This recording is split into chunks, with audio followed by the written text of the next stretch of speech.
ஈஃபோரியா media நேயர்களுக்கு வணக்கம். இந்த வார திரை விமர்சனத்தில் இடி மின்னல் காதல் அந்த படத்தை பற்றி தான்.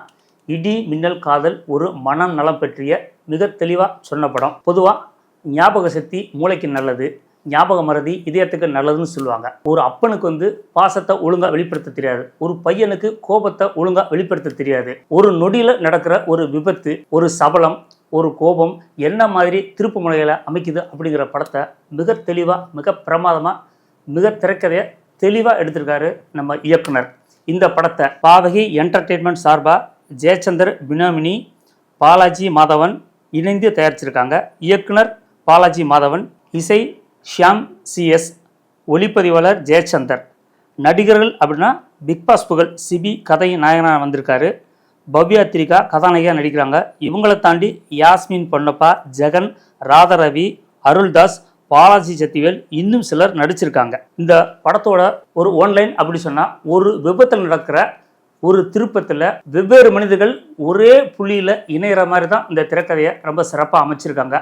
அந்த ஒரே புள்ளியில் இணையிறதுல இந்த காதல் எப்படிப்பட்ட ஒரு த்ரில்லிங்க, ஒரு திருப்பத்தை உண்டு பண்ணுது அப்படிங்கிறது தான் மீதி கதை.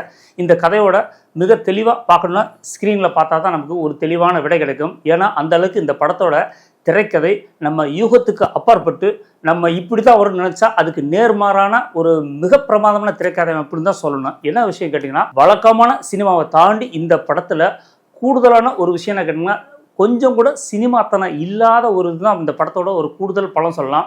உதாரணமாக, கதை நாயகனாக வர சிபி ஒரு கட்டத்தில் ஒரு குழந்தைய காரில் கடத்திட்டு போகிறாங்க. அந்த இடத்துல இவர் ஃபைட் பண்ணி குழந்தைய காப்பாற்றுவார் அப்படின்னு நினைக்கும்போது, மிக புத்திசாலித்தனமாக காருக்கு முன்னாடி 2 வீலரில் சைடு ஸ்டாண்டை கீழே விட்டு ஒரு தீ பொம்மை மாதிரி கிளம்ப வச்சு இவங்க கவனத்தை திசை திருப்பி விட்டு அந்த குழந்தைய காப்பாற்றுறது ரொம்ப அற்புதமாக இருக்குது. அதை தாண்டி கிளைமாக்ஸ் காட்சியில் ஒரு ஃபைட் சீனு. அந்த ஃபைட் சீனில் இவர் எல்லா படத்தில் வர்ற மாதிரி இவர் எல்லாத்தையும் அடித்து தும்சம் பண்ணியிருந்தாருன்னா மற்ற சராசரி படம் மாதிரி போயிருக்கும். ஆனால் அப்படியாக இல்லாமல் கதாநாயகனாக இருந்து கூட நிறைய அடி வாங்கிறாரு. ஆனால் இவர்கள் நண்பர்கள் தான் காப்பாற்றுறாங்க அப்படிங்கிற மாதிரி ஒரு தேக்கதை அமைச்சது தான் அந்த படத்துக்கு மிகப்பெரிய பலம் சொல்லுவோம். ஏன்னா அந்தளவுக்கு நண்பர்கள் காப்பாற்றும்போது இது மிக யதார்த்தமாக இருக்குது.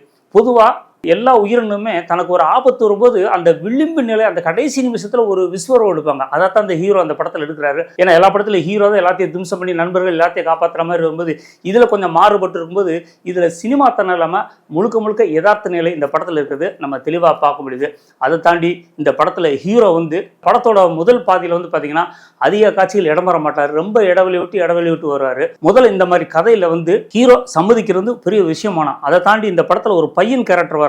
அந்த பையன் கேரக்டர் கூட பார்த்தீங்கன்னா அந்த பையனுக்கு ரொம்ப ஒரு முக்கியத்துவம் கொடுத்துருப்பாங்க. சாதாரண மற்ற கதாநாயகனாக இருந்தால், எனக்கு இந்த பையனுக்கு இவ்வளோ முக்கியத்துவம் கொடுக்குறீங்க, எனக்கு சீன் கம்மியாக இருக்குது அப்படிங்கிற விஷயம் தலையீடுகள் நிறையா இருக்கும். அப்படியாக இல்லாமல் தான் அந்த படத்துக்கு ஒரு பெரிய திருப்பு முனையாக இருக்குது. பார்க்குறதுக்கு நல்லா இருக்குது, ரொம்ப பிரமாதமாக இருக்குது படம்.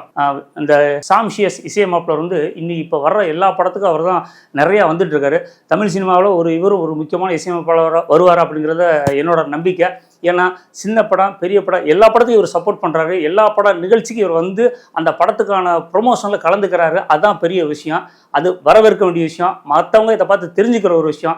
அந்த விஷயத்தில் இந்த இசையமைப்பாளர் ஒரு மிகப்பெரிய பாராட்டுக்குரியவர். நியாயமாக இந்த படத்திற்கு கதை தான் கதை நாயகன் அப்படின்னு சொல்லலாம். ஏன்னா இந்த கதையோட பாத்திரம் அறிஞ்சு தான் கதாநாயகனும் தமனுக்கு என்ன கொடுத்தாங்களோ அதை தெளிவாக செஞ்சுருக்காரு. ஏன்னா இந்த கிளைமேக்ஸ் சண்டையில் கூட என்னை இப்படி அடி வாங்க விடுறீங்க, நான் தானே அடிக்கணும் அப்படிங்கிற விஷயம் சொல்லாமல் இயக்குனர் என்ன சொன்னாரோ அதை தெளிவாக செஞ்சுருக்காரு. அப்படிங்கிறது தான் அது ஒரு பாராட்டுக்குரிய விஷயம். கதை தான் நாயகன் அப்படி சொன்னதில் பார்த்திங்கன்னா அந்த பையனுக்கு படத்தில் அவ்வளோ முக்கியத்துவம் கொடுக்குறாங்களா, அந்த மாதிரி கதைங்கிறனால 2 பேர்த்துக்கு பேலன்ஸாக வருது. ஒரு கதாநாயகி அந்த படத்தில் ஒரு அழகு பொம்மையாக வர்றாங்க, நல்லா இருக்காங்க. அவங்களுக்கு கொடுத்த காட்சி அவங்க சிறப்பாக பண்ணிட்டாங்க.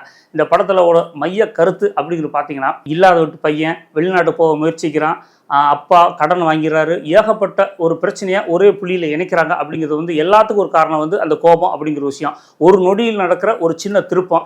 எல்லாருமே ஒவ்வொரு இதுலையும் ரொம்ப கவனமாக இருக்கணும், தெளிவாக இருக்கணும். ஒருத்தனோட சபலை பற்றி ஒருத்தன் சொத்தையே காலி பண்ணுறது, ஒருத்தன் கோபம் அப்பா உயிரை கொன்னுறது, ஒருத்தனோட அசால்ட்டுத்தனை இவன் வெளிநாடு போக தடையாக இருக்கிறது, ஒரு பொண்ணோட சின்ன காதல் பணக்கார பொண்ணோட சொத்து போயிடுது அப்படிங்கிற ஏகப்பட்ட விஷயங்களை சொல்கிறாங்க. எல்லாத்துக்குமே நம்ம தெளிவாக இருக்கணும் அப்படிங்கிற விஷயத்த அந்த படத்தில் அழகான ஒரு மெசேஜாகவும் சொல்லியிருக்காங்க. ரொம்ப ரசிக்கும்படியாக இருக்குது. பாடல்களும் சரி, இசையும் சரி, ஒளிப்பதிவும் சரி, எடிட்டிங் சரி, படத்துக்கு மிகப்பெரிய பலமாக இருக்குது.